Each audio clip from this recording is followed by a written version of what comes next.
దేశంలో తొలి పునర్వినియోగ hybrid rocket రూమీ-1 ఈ రూమీ-1 రాకెట్ను చెన్నై ఈసీఆర్‌ని తిరువిడందై తీర గ్రామం నుంచి ప్రయోగించనున్నారు.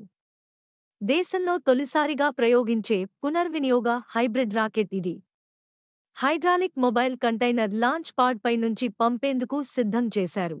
ఆగస్టు 24న ప్రయోగించే ఈ రాకెట్లో కిలో కన్నా బరువు తక్కువున్న 3 క్యూబ్ ఉపగ్రహాలు, అంతకంటే తక్కువ బరువుతో ఉన్న 50 పికో ఉపగ్రహాలు ఉన్నాయి.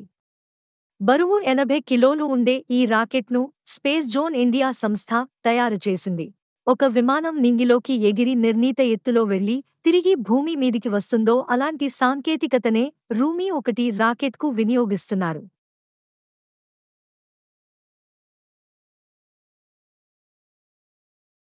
చంద్రుడి దక్షిణ ధ్రువం ఉపరితలంపై భారీ శిలాద్రవం. చంద్రుడిపై అన్వేషణలో భాగంగా ఇస్రో ప్రయోగించిన చంద్రయాన్-3, అందులోని విక్రమ్ ల్యాండర్లో ఉన్న ప్రజ్ఞాన్ రోవర్ 100 మీటర్ల మేర ప్రయాణించి కీలక సమాచారాన్ని సేకరించింది. చంద్రుడిపై అన్వేషణలో భాగంగా ఇస్రో ఈ సమాచారాన్ని అహ్మదాబాద్లోని ఫిజికల్ రీసెర్చ్ లేబొరేటరీ పరిశోధకులు విశ్లేషించగా 45 బిలియన్ సంవత్సరాల క్రితం చంద్రుడి దక్షిణ ధ్రువం ఉపరితలంపై భారీ శిలాద్రవం ఉండేదన్న వాదనకు బలాన్ని చేకూర్చే విషయాన్ని వెల్లడించిందని పేర్కొన్నారు.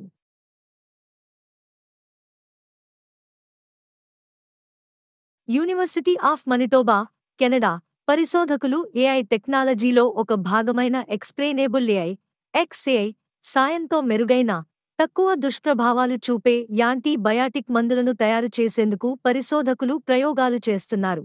ప్రిడిక్టివ్ ఏఐ మోడళ్లను పరీక్షించటానికి మేధావులు వాడుకునే దీన్ని సరికొత్త అవసరాల దిశగా మళ్లిస్తున్నారు.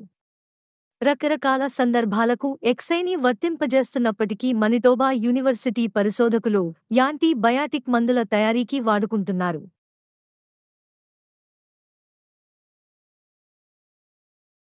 ఉద్యోగులకు రక్షణగా సరికొత్త చట్టం రైట్ టు డిస్కనెక్ట్. ఉద్యోగుల సంరక్షణకు రైట్ టు డిస్కనెక్ట్ చట్టాన్ని ఆస్ట్రేలియా ప్రభుత్వం అమల్లోకి తీసుకువస్తోంది. దీని ప్రకారం పని గంటలు పూర్తయిన తర్వాత తమ బాసులను పట్టించుకోవాల్సిన అవసరం లేకుండా పోతుంది. దీంతో వారికి పని నుంచి దూరంగా వ్యక్తిగత జీవితం గడిపే అవకాశం లభించనుంది. హిమాలయాల్లోని హిమానీనదాలు, గ్లేసియర్స్ తరచూ వరదలు సంభవిస్తుండటంతో జాతీయ విపత్తు నిర్వహణ సంస్థ NIMA అప్రమత్తమైంది. 189 హైరిస్క్ హిమానీనదాలను గుర్తించి పర్యవేక్షిస్తున్నట్లు తెలిపింది. వాటి కారణంగా వచ్చే ప్రమాదాలను తగ్గించడానికి ప్రతిపాదిత చర్యలను ఖరారు చేసినట్లు NIMA తెలిపింది.